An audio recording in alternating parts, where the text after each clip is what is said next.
लक्ष्य पर नजर रखो, मेहनत पर जोर, मंजिल जब तुम्हें हासिल होगी तो चारों तरफ होगा तुम्हारा शोर। Hello friends, good morning, welcome back to another video. कैसे हैं आप लोग? आई होप आप सभी लोग अच्छे होंगे, अपने स्टडी को मजे में कर रहे होंगे। तो फ्रेंड्स, आज हमारे एक पॉजिटिव थॉट के साथ एक और दिन की शुरुआत हो चुकी है और देखते हैं कि आज का दिन हम कितना प्रोडक्टिव बना पाते हैं और कितने आवर्स की स्टडी कर पाते हैं। तो फ्रेंड्स, स्टार्टिंग में हम लिया है आज बाल विकास की बुक को उठाई हूँ और बाल विकास की बुक को हम पढ़ते हैं।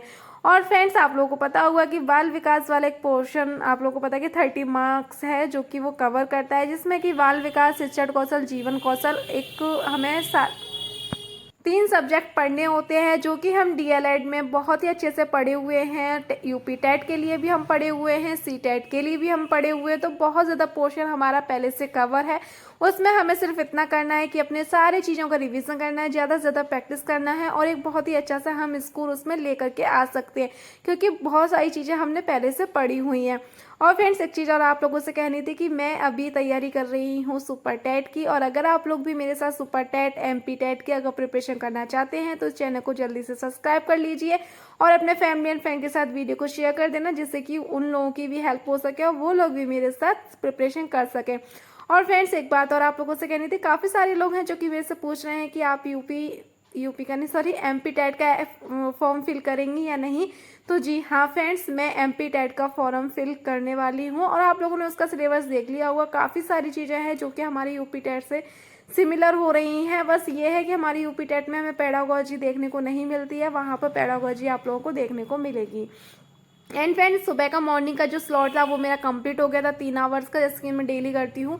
अभी बज रहे थे सुबह के 6 बजे मैंने ब्रेक लिया था। देन उसके बाद चाय वगैरह जो ब्रेकफास्ट था वो किया। और ब्रेकफास्ट में मैंने आज बनाई थी सुबह सुबह से वही, जिसकी मैंने वीडियो बिल्कुल भी शूट नहीं की। और उसमें लगभग 1 घंटा चला गया था, 7 बज गए थे। 7 बजे से मैं अब लग गई हूँ थोड़ा सा लंच की प्रिपरेशन करने के लिए, जिसमें कि राजमा वगैरह मैंने बॉईल कर लिए थे। जब मैं ब्रेकफास्ट बनाई थी ना, तो ब्रेकफास्ट के साथ में एक साथ 2 काम कर लेती हूँ थोड़ा सा, जिससे कि टाइम बचे मेरा।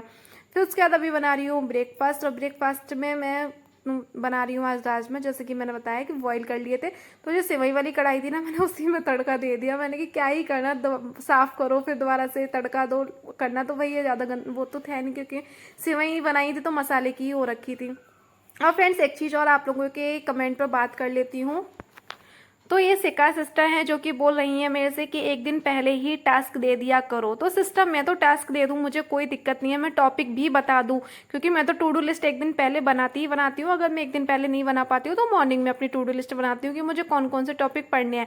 बट मैं ये सोचती हूँ कि देखो, इतना टाइम हो गया हमें सुपर टेट की प्रिपरेशन करते करते, और मैं भी बहुत आगे निकल चुकी हूँ। काफ़ी सारे टॉपिक है जो कि मैं कवर कर चुकी हूँ, और काफ़ी सारे हम फ्रेंड लोग हैं जो कि कोई किसी टॉपिक पर होगा तो कोई किसी सब्जेक्ट के किसी टॉपिक पर होगा। तो ये चीज़ है ना, तो ये सोच करके मैं टास्क नहीं देती हूँ, क्योंकि देखो मेरे अकॉर्डिंग हर इंसान ये तो नहीं है कि अगर किसी के अगर जो टॉपिक कवर हो गए हैं वो दोबारा से फिर उसकी थ्योरी को लिखे या थ्योरी पढ़े, ऐसा नहीं हो सकता। तो मैं सोचती हूँ कि हम सिर्फ इतना टास्क देते हैं कि आज हमें कौन कौन से सब्जेक्ट कंप्लीट करने हैं, 3 दिन हमें कौन से सब्जेक्ट पढ़ने हैं, 3 दिन कौन से, या फिर अपना जो टाइम टेबल है वो हम लोग शेयर कर सकते हैं।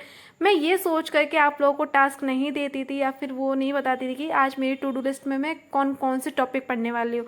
तो फ्रेंड्स, आप लोग कमेंट करना, अगर आप लोग चाहते हैं कि मैं अपना टॉपिक भी क्लियर करूं सारी चीज़ें, तो मैं अपने टॉपिक भी आप लोगों के साथ सारी चीज़ें शेयर करा करूंगी कि मैं आज कौन कौन से सब्जेक्ट के कौन कौन से टॉपिक पढ़ने वाली हूँ, है ना। अगर आप लोगों को ये चीज़ अच्छी लगे तो आप लोग कमेंट करके बताना, मैं वो भी करूँगी। बस मैं तो यही सोच करके अब तक टॉपिक मैं क्लियर नहीं करती थी कि कोई किसी टॉपिक पर होगा तो कोई किसी सब्जेक्ट के कहीं पर होगा, ये चीज़ होता है। और कोई मतलब बिल्कुल स्टार्ट कर रहा होगा, कोई बीच में होगा, कोई मतलब कि एकदम रिवीजन के तौर पर होगा। तो बस वो चीज़ थी और कुछ नहीं है। और फिर इसी के साथ एक और सेकंड कमेंट पे बात कर लेती हूँ। तो एक ये भाई हैं नरेंद्र सिंह करके, जो कि पूछ रहे हैं कि मॉक टेस्ट में उनके मार्क्स कम आ रहे हैं, तो मॉक टेस्ट में मार्क्स बढ़ाने के लिए क्या करें। तो भैया, मैं सब लोगों को यही कहना चाहूँगी, और मैं खुद भी इस चीज़ को अप्लाई करती हूँ। कोई भी एग्ज़ाम आ रहा होता है, अगर मैं उसमें मॉक टेस्ट देती हूँ तो उसके लिए मेन चीज़ ये है कि अगर आपको लग रहा है कि आपके कंसेप्ट क्लियर हो चुकी है, आपकी थ्योरी कंप्लीट हो चुकी है, किसी भी एग्ज़ाम की, कोई भी एग्ज़ाम आप देने वाले हैं तो उसके सिलेबस की पूरी आप थ्योरी पढ़ चुके हैं, तो उसके बाद आप ज़्यादा से ज़्यादा प्रैक्टिस करिएगा। जितना ज़्यादा आप प्रैक्टिस करेंगे तो धीरे धीरे आपके मॉक टेस्ट में ऑटोमेटिकली स्कोर आपका हाई होने लगेगा। सबसे मेन चीज़ है, किसी भी एग्ज़ाम को क्लियर करने का मेन फंडा है कि प्रैक्टिस। अगर आप देखो, मैं कह रही हूँ, अगर 3 महीने आपने कंटिन्यू थ्योरी पढ़ ली और थ्योरी के पढ़ने के बाद आपने एक दिन भी अगर एक भी प्रैक्टिस सेट नहीं लगाया तो आपका स्कोर बहुत लो होगा। अगर वही 3 महीने आपने थ्योरी ना पढ़ करके अगर प्रैक्टिस कर ली ना, केवल मैं कह रही हूँ सिंपल ओनली प्रैक्टिस कर ली ना, तभी आप देखेंगे कि आपका स्कोर बहुत हाईएस्ट जाएगा। इस चीज़ को मैं खुद से नहीं कह रही हूँ, आप किसी भी एग्जाम को लेकर के आप खुद से एक्सपीरियंस भी कर सकते हैं और ये बहुत ज़्यादा सही चीज़ है। तो फ्रेंड्स, अब आते हैं अपने ब्लॉग के तरफ। तो मैंने घर के सारे काम, जैसे कि आप लोग को पता है कि जो मॉर्निंग का स्लॉट रहता है उससे कंप्लीट करने के बाद जो घर के काम रहते हैं उन्हें मैंने कंप्लीट किया था। उसके बाद एक सूट था जो कि मुझे स्टिच करना था, तो मैं उसमें लग गई थी सिलाई में। कभी कभी ऐसी चीज़ें हो जाती हैं कि हमें अर्जेंटली करनी होती हैं, जिन चीज़ों का हम बिल्कुल भी डिले नहीं कर सकते हैं। तो बस वही सेम चीज़ आज मेरे साथ हो गई थी। सूट को मैं डिले नहीं कर सकती थी, मुझे सिलना ही सिलना था।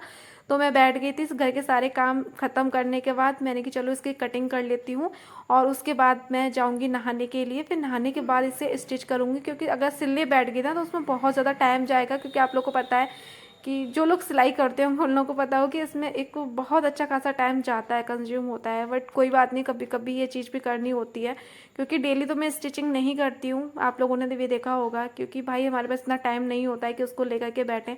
अगर मशीन को लेकर के बैठ गए ना तो 4 से 5 घंटे कहाँ निकल जाएंगे हमें खुद नहीं पता चलता। और वही आज सेम मेरे साथ हुआ, 4 घंटे प्रॉपर, मुझे पूरे 4 घंटे लग गए थे इसमें। बट कोई बात नहीं है। तो फ्रेंड्स, इसी के साथ एक सिस्टर का और मैं कमेंट ले लेती हूँ। एक सिस्टर ने कमेंट करा है कि उन्होंने बोला है कि उन्होंने यूथ पब्लिकेशन की सुपर टेट की बुक ली हुई है और साथ ही साथ में चंद्रा क्लासेस से वो क्लास भी लेती हैं। तो यूथ पब्लिकेशन की बुक से उनका सुपर टेट का सिलेबस कंप्लीट हो जाएगा तो नहीं हो जाएगा या नहीं। तो मैं सिस्टर आपको बताऊं कि देखो, आप किसी भी पब्लिकेशन की बुक लो, यूथ की या किसी भी पब्लिकेशन की, अगर वो प्रॉपरली सुपर टेट की है तो उसमें सुपर टेट का पूरा सिलेबस होगा।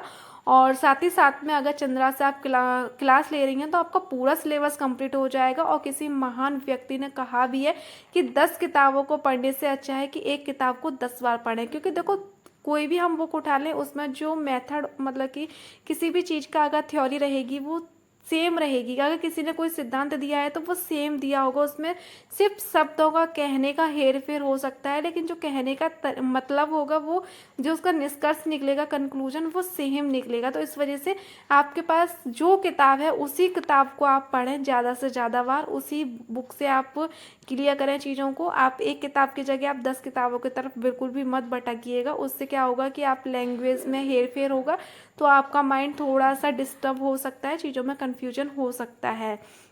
तो फ्रेंड्स, मैंने जैसे कि आप लोग को बताया था कि मैं सलवार सूट की जो सलवार होती है उसकी कटिंग करने के बाद मैं नहाने चली गई थी। नहाने के बाद यहाँ पर आई हूँ मैं, सबसे पहले बालों को मैंने सुखाया और उसके बाद थोड़ा सा मैंने पाउडर लगाया है यहाँ पर। क्योंकि मेरी स्किन ना बहुत ज़्यादा ऑयली है, तो मैं कोई भी क्रीम वगैरह या मॉइस्चराइज़र वगैरह नहीं यूज़ करती हूँ, अदरवाइज़ वो बहुत चिपचिपी जैसी फील होता है मुझे। इस वजह से मैं सिंपल सा पॉन्ड्स पाउडर या नवरत्न वाला पाउडर बोलते हैं ना, वो वाला लगाना ज़्यादा बेटर, मतलब कि अच्छा लगता है मुझे, वही लगाना ज़्यादा ठीक समझती हूँ मैं।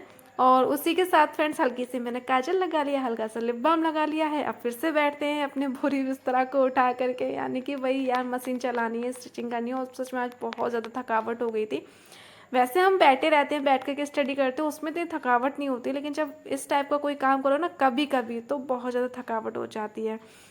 और फ्रेंड्स, अगर सुपर टेट से रिलेटेड या एमपी टेट से रिलेटेड या बीपीएससी से रिलेटेड अगर आपका कोई भी क्वेरी है, कोई भी क्वेश्चन है, तो आप लोग कमेंट करके जरूर से बताना, मैं आपके सभी कमेंट का रिप्लाई करूंगी। और फ्रेंड्स, एक चीज़ और, काफ़ी सारे बहन भाई हैं जो कि सीटेट के लिए मेरे से पूछ रहे हैं, तो सीटेट के लिए प्रॉपरली आपके लिए एक वीडियो लेकर के आऊँगी। बहुत जल्दी सारी चीज़ें क्लियर कर दूँगी कि सीटेट मैंने किस बुक से पढ़ी थी, किस यूट्यूब चैनल से मैं पढ़ी थी, और जिससे कि मेरा ठीक ठाक से स्कोर आ गया था। और फ्रेंड्स, इसी के साथ इस वीडियो को एंड कर रही हूँ। उम्मीद करती हूँ वीडियो पसंद आएगी। वीडियो पसंद आए तो वीडियो को लाइक, चैनल को सब्सक्राइब करें। Thank you.